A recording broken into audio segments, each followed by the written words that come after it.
आज हम लोग 8 का छोटा हुआ भाग पढ़ेंगे और हमारा पर्यावरण में। फिर और कौन सा पढ़ेंगे? पाठ 9 से लेके पाठ 13 तक। कितने तक बेटा? आज 8 पाठ का कुछ जो है रिवीजन करवाएंगे और जो है 9, 10, ठीक है। सभी बच्चों को रिवीजन लाइन से करवाएंगे। आप लोग जो है सभी लोग अपनी कापियाँ निकालो, जो हेडिंग डलवाए बीच बीच में लिखते जाओ, डायग्राम बनाते जाओ, ठीक है। तो आप लोग बेटा समझदारी से काम लो, पूरा रिवीजन।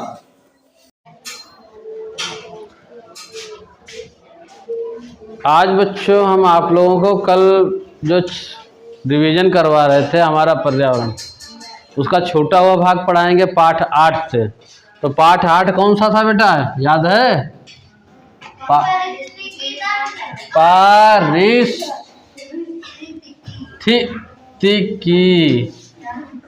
इसका मतलब समझ रहे हो? ये सजीव व निर्जीव घटक मिलकर क्या बना देते हैं? कौन कौन चीजें आपस में मिल जाती हैं? सजीव घटक प्लस निर्जीव घटक क्या बना दें बेटा? आपस में मिलकर क्या बना दें बेटा? पारिस्थितिकी तंत्र बना दिया, ठीक है। क्या कर रहे हो बेटा? कापी नहीं निकाल रहे हो? लिखवा चुके हैं हम, समझते चलो। पहले पारिस्थितिकी तंत्र में सजीव घटक आता है। कौन सा घटक? सजीव में कल हमने बताया था कि उपभोक्ता जो उपभोग करे, क्या करे? उपभोग, जो अपना भोजन स्वयं बनाए ले, ठीक है, उसे हम पारिस्थितिकी तंत्र कहते हैं। दूसरा है इसी में है प्राथमिक उपभोक्ता। किताब है सभी बच्चों के पास? ये खोल लो, देखो। खुशी राम,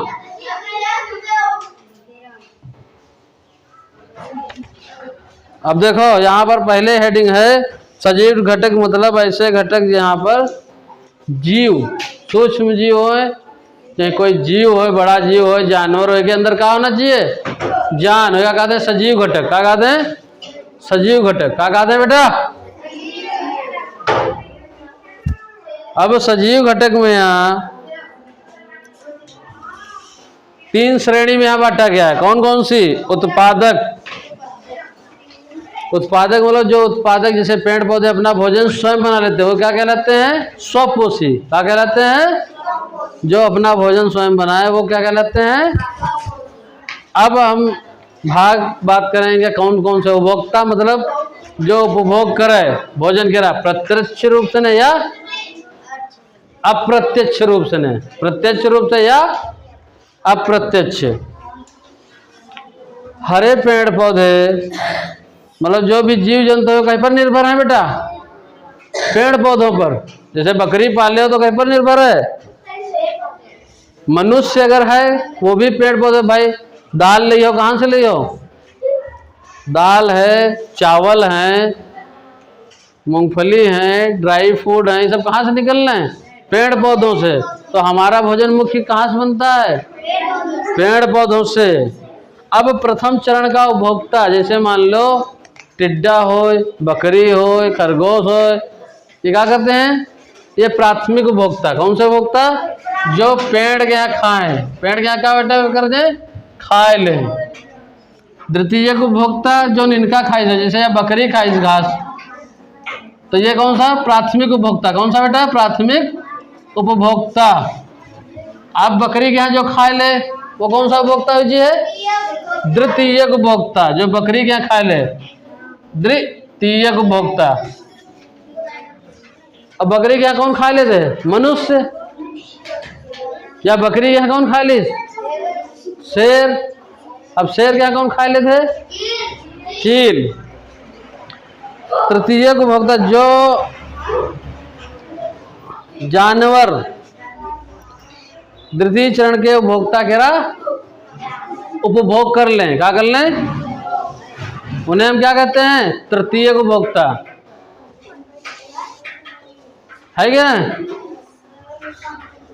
और द्वितीयक किसे कहते हैं? ऐसे जानवर जिनका उपभोग भोजन के रूप में कर लिया जाए उन्हें क्या कहते हैं? द्वितीयक।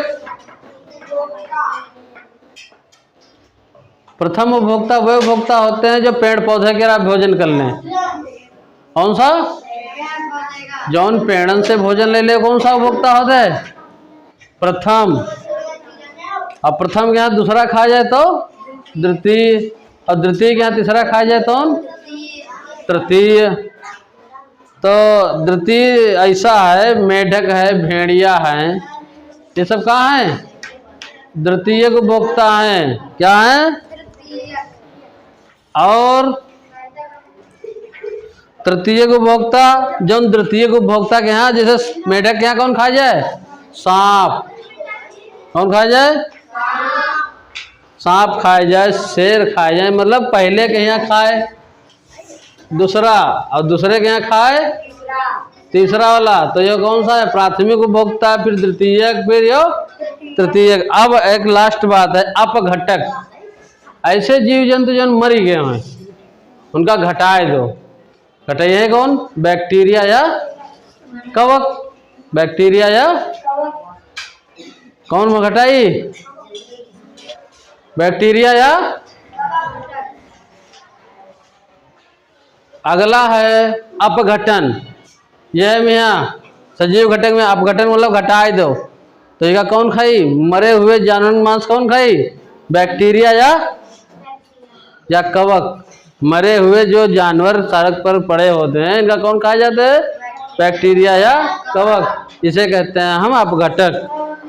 अगला है हेडिंग अपमार्जक में यहाँ कुछ ऐसे जीव जंतु होते हैं, कुछ जैसे कौवा है, वो सफाई कर तक काम करते। क्या है कह रहा? जैसे मान लो यहाँ कोई मांस का टुकड़ा डाल जाए तो कौवा ये उठा के चला जी है। क्या मतलब? ये सफाई कौन करते? कौवा। तो ऐसे जीव जंतु जिनके मांस के टुकड़ा खा लेते हैं, जैसे कौवा, गिद्ध, चील, ये सफाई करता कहलाए जाते हैं। क्या कहलाए जाते हैं? भाई यहाँ पर बहुत सारा मांस पड़ा हो तो कौवा, चील, गिद्ध खा लें तो क्या हो जाए? सफाई हुई जी है। अगला है सर्वाहारी। मनुष्य, कुत्ता, बिल्ली। मनुष्य, सर्वा मतलब सब कुछ खाए जाएं। सर्वा कह रहा मतलब बेटा, सर्वाहारी कह रहा मतलब मनुष्य ही एक ऐसी चीज है, कहीं हम दाल, भात, चावल, रोटी, सब्जी, बकरी, मछली सब खाते कि नहीं? और मुस्लिम आबादी के लोग भाई सब खाए जी हैं, गैयो खाए जी हैं, खाए जाते कि नहीं? मेढक, छिपकली, सांप, चीन में सांप खाया जाता, सूप पिया जाता। तो ऐसा है तो मनुष्य का है सर्वाहारी, कुत्ता का है सर्वाहारी, बिल्ली का है सर्वाहारी। अब अगला है जो बेटा परजीवी। परजीवी मतलब परजीवी, सुनो पहले बेटा, परजीवी। परजीवी का मतलब जो दूसरे पर मतलब भोजन ना बनावे और दूसरे पर भोजन बैठ के खाए। कौन होते है? तुम्हारे वो है अंदर, है कि नहीं? तुम्हारे अंदर तुम्हारे बालन का होते जुआ हो जाते, जिनका कहते हैं परजीवी। क्या कहते हैं? जुआ है। भैंस के ऊपर कौन खाते बैठ के? किलोनी हो जाती कि नहीं? जुआ नाम सुने हो? किलोनी और जुआ केरा गांव के बच्चे बताओ, सब लोग सुने हो कि नहीं? तो ये है कि पीठी पर बैठ के खाया कर देगा, खून चूसा कर। ये कहूँ भोजन बनाए जाते, इसलिए जब भोजन कहाँ बनाए रहे हैं? अब तुम्हारे सर में बाल में यहाँ हो जाए जुआ तो खून कहाँ चूसे हैं? तुम्हारे सर पर गया है कि नहीं? तो इसे कहते हैं परजीवी। क्या कहते हैं? परजीवी। अगला है निर्जीव घटक। निर्जीव घटक पर्यावरण के निर्जीव घटक के अंतर्गत, पर्यावरण के निर्जीव घटक के अंतर्गत कौन कौन चीजें होती हैं? जलमंडल, थलमंडल और हाँ, ये जितना मंडल है वो सब कहा है? जल, थल, वायु। बोलो ना, अभी तक तो सजीव घटक पढ़े रहे, अब कौन सा घटक पढ़े जा रहे हैं? और ये एक दूसरे के लिए सहायक होते हैं। पहले हम बता रहे हैं पारिस्थितिक तंत्र में है, तो निर्जीव घटक में क्या पढ़ रहे हैं, जल, थल और वायु। ये किताब में देखो ये डायग्राम बनाओ तो समझो में ये प्राथमिक उपभोक्ता, द्वितीयक उपभोक्ता और तृतीयक उपभोक्ता। ठीक है, तो अब एक पॉइंट हम पढ़ रहे हैं, समझो पहले निर्जीव घटक के अंतर्गत कौन कौन चीज होती है, जल, थल और वायु। किताब पढ़ा करो सब लोग। फिर लिखा है ये सभी प्रकृति से प्राप्त हैं। कैसे प्राप्त हैं बेटा, प्रकृति से प्राप्त हैं। फिर निर्जीव घटक के कारण ही सजीवों का विकास। भाई निर्जीव के कारण ही सजीवों का विकास।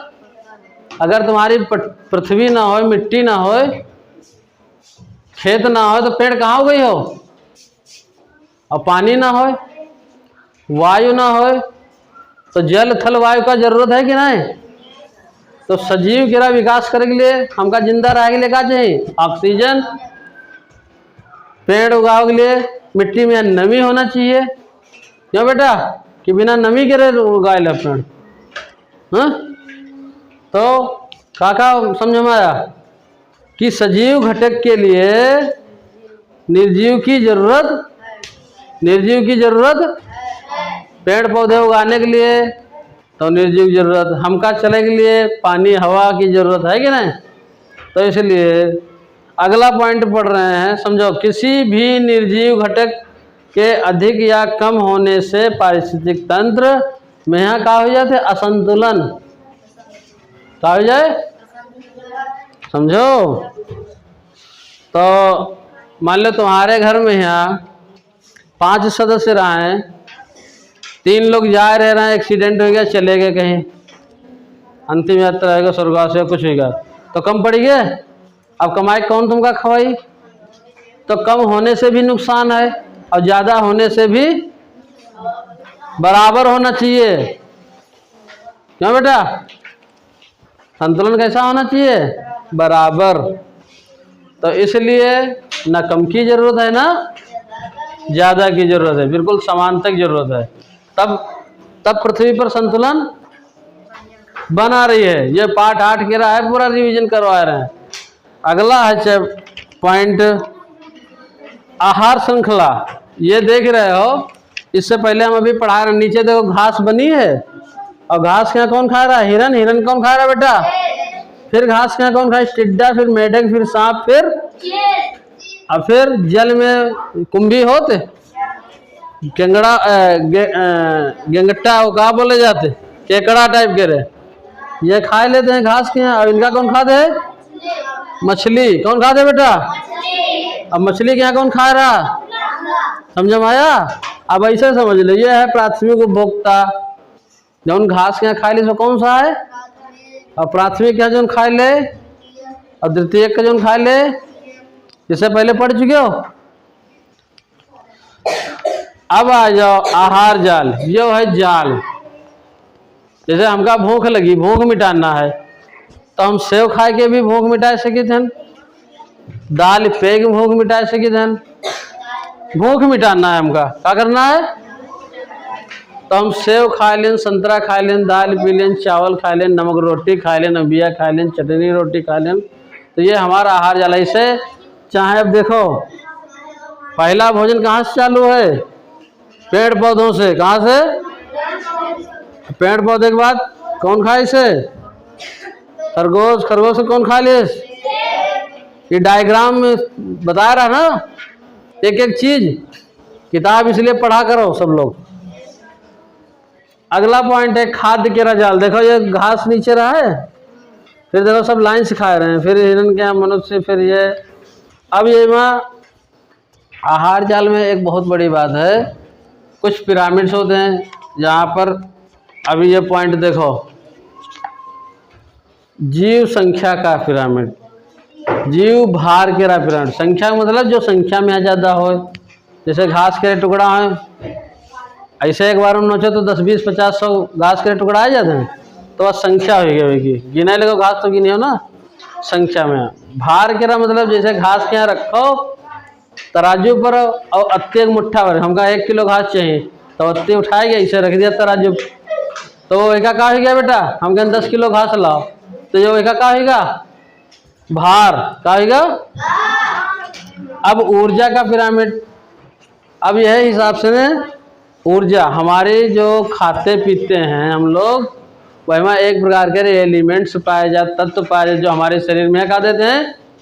ऊर्जा देते हैं। जैसे कार्बोहाइड्रेट, फैट, वसा गुरुजी बताए नहीं ना विज्ञान में। तो ये जब हमारी बॉडी के अंदर दूध जाए, पानी जाए, भोजन जाए, तो हमारे शरीर में क्या दे देते हैं? ऊर्जा देते हैं। तब है हमारा काम करे मन लगी, मन करे लाओ खेल ले तनिक बॉल फुटबॉल, है कि ना? अगर तुम भूखे रहो, ऊर्जा ना हो शरीर के अंदर, तो खेल भी हो? बताओ, तुमका 5 दिन न दे रोटी, फिर कहते आओ चलो चलिए खेले, चलिए चले हमारे संगम, बताओ बेटा। तो पहले हमको क्या चाहिए? बॉडी क्या मजबूत बनाना है, ऊर्जा लेनी है खाने पीने से, ठीक है। अगला पॉइंट है पर्यावरण का संतुलन बनाए रखने के लिए हमें सबसे ज्यादा क्या लगाने चाहिए? पेड़ पौधे। क्या लगाने चाहिए? अगर पेड़ पौधे नहीं लगाओगे तो वातावरण में ऑक्सीजन कहाँ से मिले शुद्ध? अगर ऑक्सीजन नहीं मिलेगी या पेड़ पौधे, मानसून कैसे बनी है, वर्षा कैसे हुई? इसलिए अब वर्षा का मुख्य कारण क्या है? पेड़ पौधे नष्ट हो रहे हैं। इसलिए पेड़ पौधा, अगर पेड़ एक काटो तो 4 लगाओ, समझो? क्या समझ में आया? अगर एक पेड़ काटो तो 4, ठीक है। अब हम लोग पॉइंट नंबर अगला पढ़ेंगे, मरुस्थल क्षेत्र। कौन से क्षेत्र? मरुस्थल में कुछ पेड़ पौधे ऐसे पाए जाते हैं जो गूदेदार हो जाते हैं, कांटे हो जाते हैं, और उनमें पानी की आवश्यकता कम पड़ती है। पानी की आवश्यकता कांटेदार पेड़ों में कम पड़ती है। मरुस्थल में ऊंट पाए जाते, के पैर कैसे होते हैं? गद्दीदार। ऊंट के ऊपर एक कुबड़ बना होते है, जैसे बैल में एक ना कुबड़ बना होते, जो ऐसे बैल होते, जो कुबड़ ऐसे बना हो, फिर ऐसे, फिर यह पूंछ, समझो? तो कुबड़ में अपना जल संचित कर लेते हैं। क्या कर लेते हैं?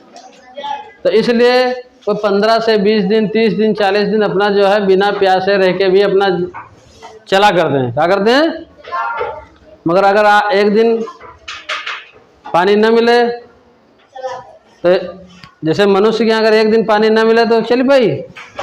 नहीं चल पाएगा। मगर रेगिस्तान गर्म होने के बावजूद भी ऊँट कई दिन तक बिना पानी के रह सकता है, जीवित। कैसा रह सकते हैं? और उनके पैर मालूम पर चले के लिए कैसे होते हैं? कैसे होते हैं? गद्दीदार। बेटा साइड में बैठो। अगला पॉइंट है, पानी की कमी के कारण हमारे जो पेड़ पौधे नागफनी कैसे हो जाते हैं? कांटेदार। कैसे होते हैं? अगला पॉइंट है, उनका तना चपटा एवं गूदेदार हो जाते। देखे होगे ना इससे पहले, जैसे नागफनी के जो पेड़ होते हैं, इनका जो तना होता है बीच में चपटा, और ये कैसा होता है बेटा? गूदेदार। और ये हमारे कांटे निकले होते, और ये जब भूरे वूरे जमी आओ तो जल्दी जो है बिना पानी के भी देखो हरे भरे रात हैं। तो अगला पॉइंट आ जाए जलीय। जलीय क्षेत्र में मछली बर्बाद करेंगे, मछली, मेढक, जलकुंभी और सिंघाड़ा पर। है बेटा खुशी राम, बैठो सही। जो जलीय पेड़ पौधे होते हैं उनके बीच का तना कैसा होता है? खोखला होता है। कैसा होता है? इसलिए जो पौधे हैं, जलकुंभी है, सिंघाड़ा है, पत्ते चिकने होते हैं, जिसमें सड़े ना, ठीक है। तो जितने भी जलकुंभी में पाए जाने वाले पेड़ पौधे कैसे होते हैं? तना खोखला। कैसा होते हैं? इसलिए वो पेड़ तैरा करते हैं। अगला पॉइंट है मेढक। मेढक में जो तैरने के लिए, अब मछली में तैरने के लिए, मछली का शरीर कैसा होता है बेटा? धारा रेखित। कैसा होता है? या पूंछ बनी है या मछली के ऐसा शरीर होता है, देखो होता कि नहीं? तो यह धारा रेखित शरीर बोला जाता है। कैसा बोला जाता है? और ये पंखे लगे हैं और ये के गलफड़ सांस लेते होते हैं, ठीक है। इसलिए मछली जब बाहर निकाल दो तो क्या कहे हो, मछली जल से बाहर निकालो तो हाँ, तो सांस कहाँ लेते रहा है, गलफड़ से ने पानी के अंदर, जब बाहर निकले तो क्या होजिए। हाँ कहा बेटा कुछ और चाहिएगा, कोई सिग्नल कुछ कम तो नहीं पड़ रहे हैं, कम पड़ जाए बता दियो, हम नेटवर्किंग सुविधा बहुत बढ़िया है, बहुत जल्दी याद कराएंगे हम। और जो समझो बेटा, पर्वतीय क्षेत्र पर आ जाओ, कहीं पर आ जाओ, पर्वतीय क्षेत्र में जो भी याक जैसे जीव जंतु पाए जाते हैं उनकी खाल कैसी होती है बेटा, ठंडे प्रदेशन में मोटी होती, कैसी होते है, और बाल बड़े, जिसकी वजह से ना उनका ठंडक कम लगते है। और वहाँ के जो पेड़ पौधे होते हैं वो कैसे होते हैं, शंक्वाकार होते हैं, कैसे होते हैं, जिससे जो बर्फ जो ऊपर जमे हुआ नीचे गिर जाए और पेड़ हमारा सुरक्षित वैसे बना रहा है। चीड़ और देवदार के पेड़, कैसे पेड़, मरुस्थल में जो भी बकरियां पाई जाती हैं उनके खुर कैसे होते हैं, मजबूत, चट्टान पर चढ़ने के लिए कैसे होते हैं, मजबूत। शांत रहो बेटा थोड़ी देर, 5 से 10 मिनट, अभी पूरा समझा देंगे। अब अगला हम लोग खोलेंगे पाठ नंबर 9। कौन सा पाठ, पर्यावरणीय प्रदूषण एवं कारण एवं प्रभाव।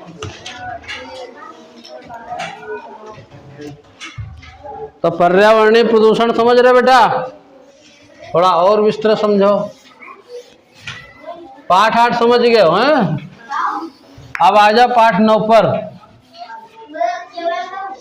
बेटा, समझो, केवल 2 पॉइंट समझाएंगे इसमें, ज्यादा नहीं है, बड़ा चैप्टर।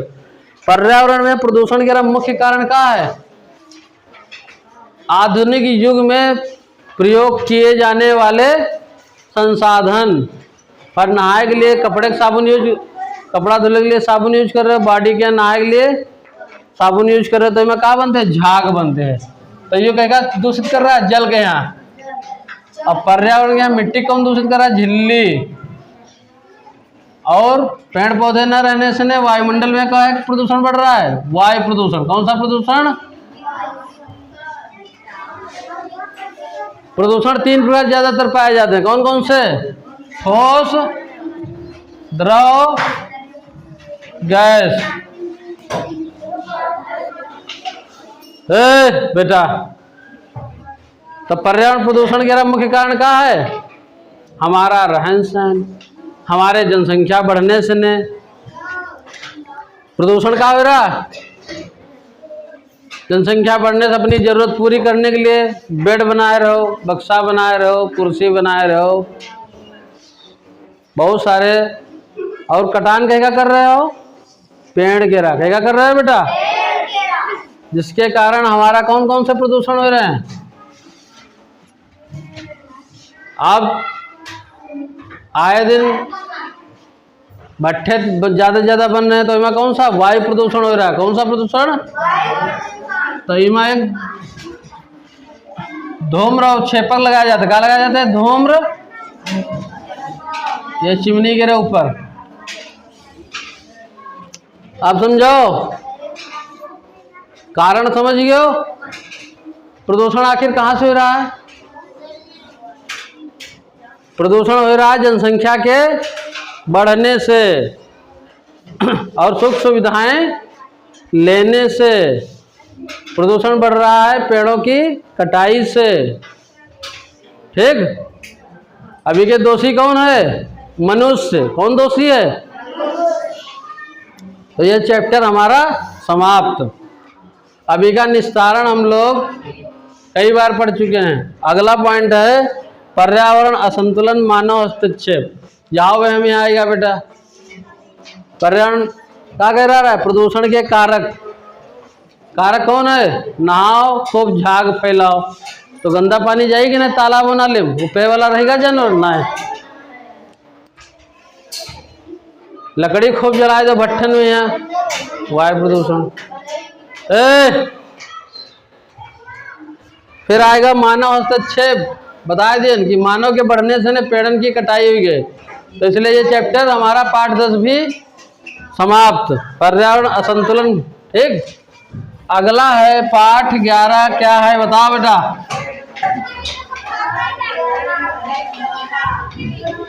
पाठ 11 बताओ क्या है?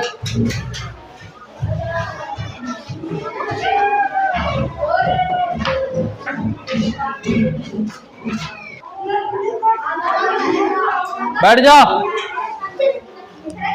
पर्यावरण के प्रदूषण से ने पेस्टिसाइड है, मच्छर पनपे लगे हैं। और मच्छर से ने मलेरिया, चिकनगुनिया, हैजा, टाइफाइड, डेंगू तमाम प्रकार के मतलब जल प्रदूषण से ने बहुत सारी बीमारियां हैं जो हम बताएंगे ना अभी। कौन कौन सी? पेचिस, अतिसार, टाइफाइड, पीलिया और हैजा जैसी बीमारियां। काहे से ने? जल प्रदूषण से ने। काहे से ने?